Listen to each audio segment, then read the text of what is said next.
Several voting and immigrant rights groups have filed a lawsuit claiming Virginia is illegally removing eligible voters from the rolls ahead of the November election. It all has to do with an executive order Governor Glenn Youngkin signed in August, and he says it was meant to protect the election. Capitol Bureau reporter Tyler Englander joining us now live in the Digital Center with details on this story. Tyler, good evening.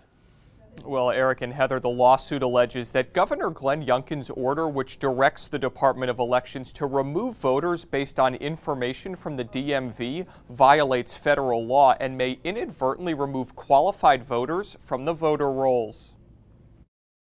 Tonight, advocacy groups are suing Virginia, claiming the state is illegally removing people from the state's voter rolls less than a month before Election Day. This is an issue of fairness, and this is an issue of every American citizen should have the right to vote. In August, Governor Glenn Youngkin issued an executive order saying the Department of Elections shall make daily updates to the state's voter rolls and remove individuals who are unable to verify that they're citizens to the DMV.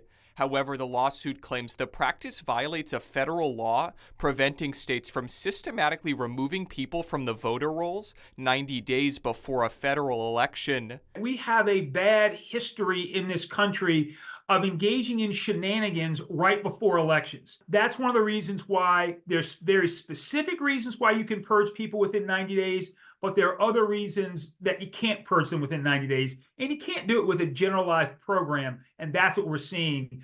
At least that's what's been alleged we're seeing out of Governor Youngkin's administration. Plus, the lawsuit says because DMV data is often inaccurate, the order will remove eligible voters from the rolls who made a mistake on DMV paperwork or who became citizens after getting their driver's license. The notion that the information that's coming in that suggests that folks may not have been citizens, if that's not strong enough to suggest that they are not currently citizens, it's possible that the court is more likely to say, yeah, this is systematic, this is not targeted. In a statement, a spokesperson for Virginia Attorney General Jason Miyares says they feel confident in the position the Department of Elections has taken and stand ready to defend it in court. Live in the Digital Center, Tyler Englander, 8 News.